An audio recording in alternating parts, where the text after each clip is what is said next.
React is widely used for developing web applications and even mobile applications.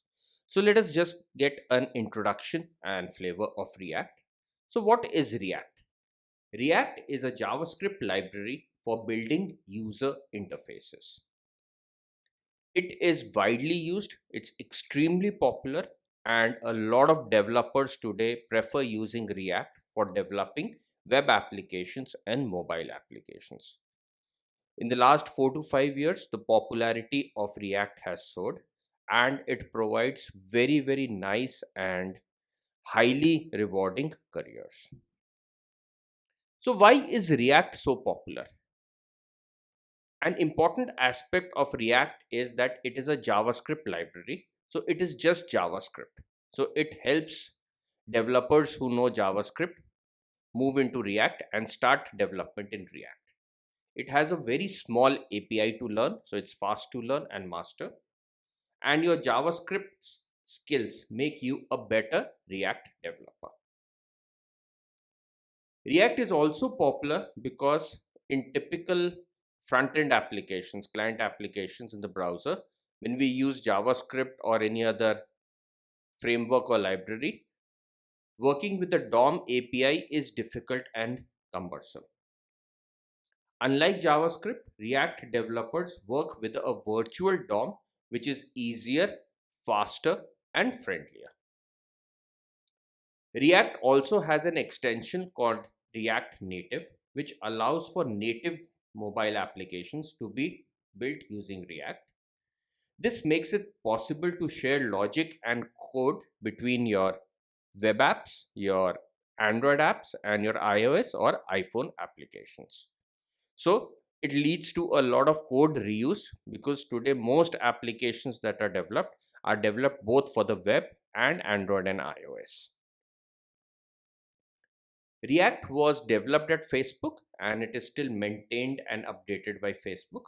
And it is used extensively by leading technology companies, especially Facebook, Instagram, Airbnb, Netflix, and lots of them. So, as we mentioned, React in React, we have a concept of virtual DOM, and the developers typically work with the virtual DOM. So, what is this concept and how does it benefit? React has a virtual DOM which is a lightweight copy of the actual DOM. DOM, as we know, stands for Document Object Model, and it is basically the architecture of our web page in the browser. For every object that exists in the original DOM, there is an object for that in the virtual DOM. So the virtual DOM, you can imagine, is like a copy of the actual DOM.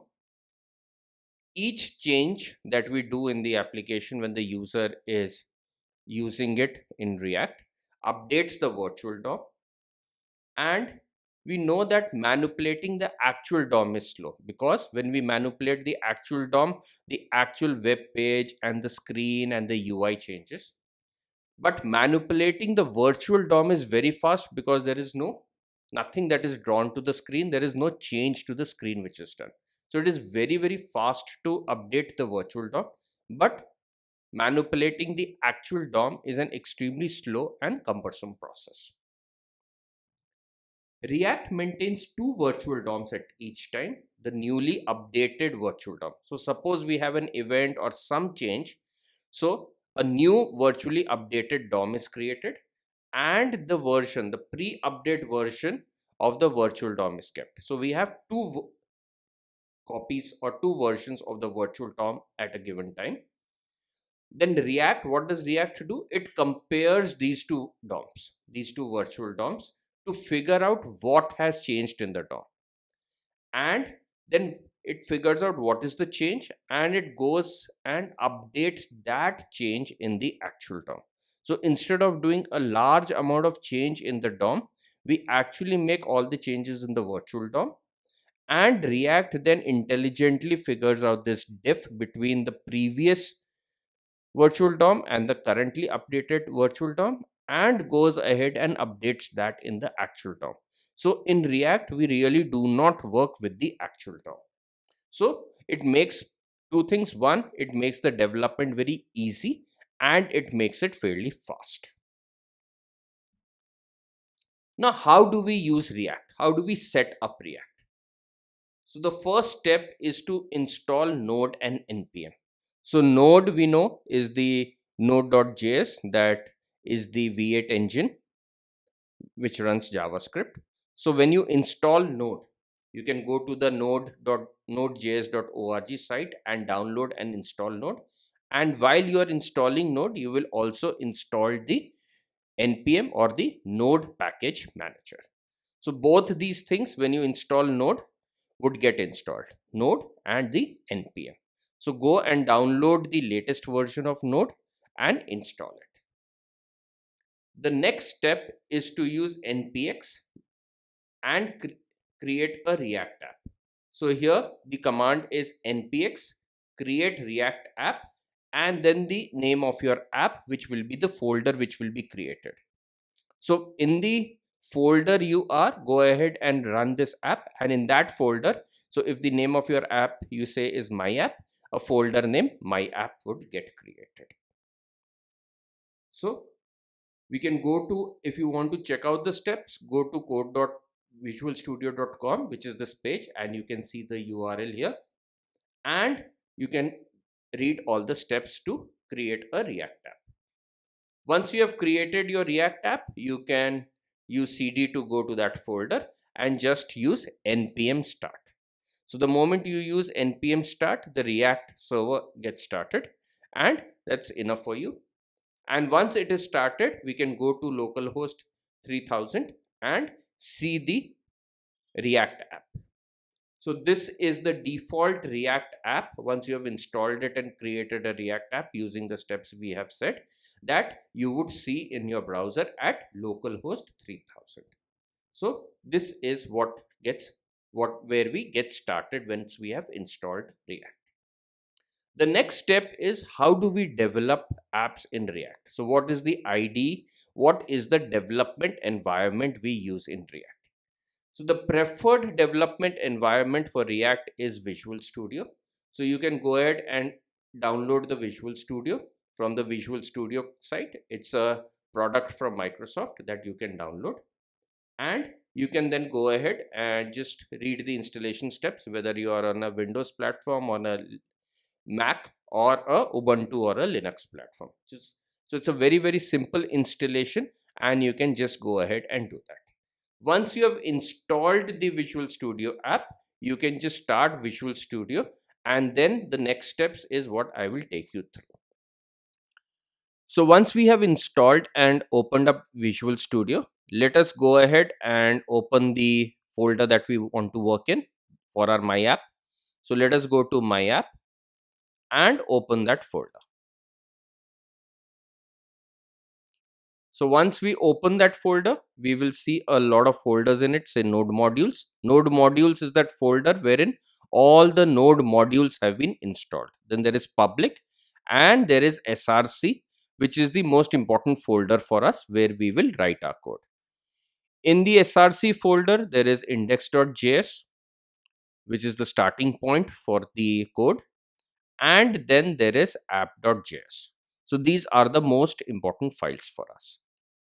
The next thing we will go to the menu bar of the Visual Studio and start a terminal.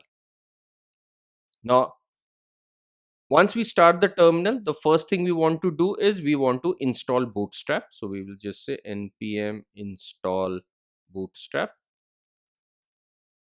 So Bootstrap is what we will install and use for all our CSS and styling here. So it's important that we first install it.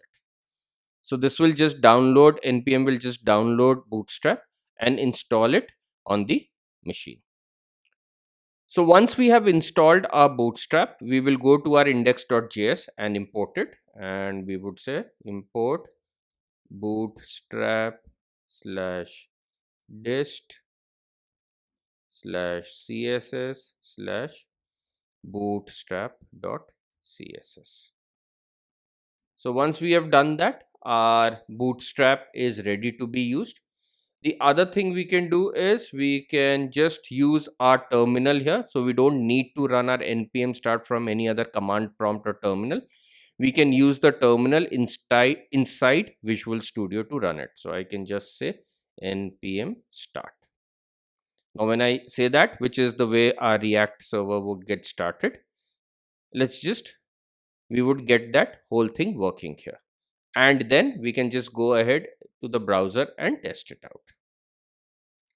So we can see now this has the React app that is now running within the terminal in the Visual Studio with the npm start. The other thing we will try and install is we need an extension that we would use. So we will go to the extensions and we will search for something known as Prettier. So once we find it, we will look for this Prettier code formatter. It's a very popular extension and used widely to format code. So we will just go ahead and install Prettier. So Prettier would be used extensively in formatting our code, and once we've installed it, this would be through. So at this stage, our installations are done. We are back to our code and our code is ready to be run. So let us just make this some change here. So let us just say, let me just put it in, say, h4 class name is equal to, let's say, bg primary text white, welcome to React. So once I have saved its code, you can see that the compilation has been done automatically. And now if I go to my browser, you can see I have gotten the welcome to React. And with the BG primary and everything, we know now that our Bootstrap is also working. So we have now set up our development environment for Bootstrap. And in the subsequent lessons and videos, we will start our development in React.